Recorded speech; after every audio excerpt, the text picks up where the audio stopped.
অপরাধ জগতের শিকড় কোথায় খোঁজার চেষ্টা করি আমরা। কেন? কারণ নিজেদের সুরক্ষিত থাকতে হবে, নিরাপদ থাকতে হবে। আর তাই ক্রাইম টাইম।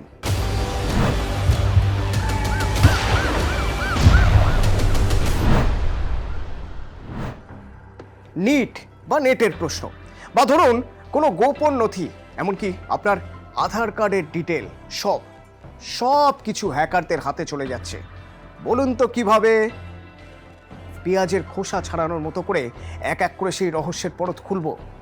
খুব সচেতনভাবেই আমি এই পেঁয়াজের উদাহরণ দিলাম, কারণ এই অন্ধকার জগতে ঢুকতে গেলে আপনার এক এবং একমাত্র হাতিয়ার পেঁয়াজ, দ্য অনিয়ন রাউটার, যাকে সংক্ষেপে টর বলে।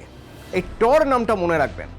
এই টরই হলো ইন্টারনেট দুনিয়ার বেতাজ বাদশা, ডার্ক ওয়েবের অন্ধকার চোরাগলিতে ঢোকার একমাত্র চাবিকাঠি। দ্য অনিয়ন রাউটার বা টর নেটওয়ার্ক ছাড়া ডার্ক ওয়েবে ঢোকা অসম্ভব, কারণ ডার্ক ওয়েব চলে বেশ কিছু টরের মাধ্যমে। এই টর মূলত একটি বিশেষ ব্রাউজার। এই ব্রাউজারে ঢুকে যাবতীয় সাইবার ক্রাইম হয়। টর বা দ্য অনিয়ন রাউটার। মজার ব্যাপার হলো, পেঁয়াজের গঠনের সাথে এই নেটওয়ার্কের গঠন একেবারে মিলে যায়। পেঁয়াজে যেভাবে একের পর এক স্তর থাকে, তেমনই থাকে এই নেটওয়ার্কে।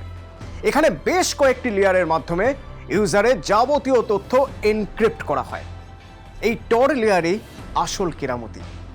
টর ব্রাউজারে একবার ঢুকে গেলে কোনো ইউজারের নাম, পরিচয়, তাদের আইপি অ্যাড্রেস তদন্তকারী এজেন্সি কোনোভাবেই পাবে না। আর সেজন্যই টরের মাধ্যমে ইন্টারনেটে যাবতীয় 2 নম্বরই কাজ হয়। এই টরের মাধ্যমে ডার্ক ওয়েবে ঢুকে যদি বেশ কিছু মেল আইডি ক্রিয়েট করা যায়, তাহলে তা খুঁজে পাওয়া কারো কম্য নয়। হ্যাকাররা তাই ব্যাংক জালিয়াতি থেকে শুরু করে প্রতিবেশী দেশের অফিসিয়াল ওয়েবসাইটে ঢোকার মতো যাবতীয় কাজ এই টরের সাহায্যেই করে। ধরুন নিটের প্রশ্নপত্র বা নেটের প্রশ্নপত্র টর ব্রাউজারে পাওয়ার পর তার ডার্ক ওয়েবে ছড়িয়ে দেওয়া হয়েছিল। আবার সেই প্রশ্নপত্র দেওয়ার বিনিময়ে মোটা অঙ্কের টাকা নেওয়া হয়েছিল। এবার কারা প্রশ্নপত্র ছড়ালো, কারাই বা কিনলো, চট করে বের করা সম্ভব নয়। এই কেনাবেচার বেশিরভাগ হয়েছে ক্রিপ্টোকারেন্সির মাধ্যমে। অর্থাৎ ব্যাংক ডিটেল ঘেঁটেও লেনদেনের হিসেব মিলবে না।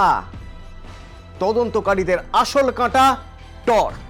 এই টর নামক পেঁয়াজের খোসা ছাড়াতে পারলেই জানা যাবে কারা প্রশ্ন ফাঁসের পিছনে, কারাই বা কিনলো প্রশ্ন। তবে কাজটা সহজ হবে না।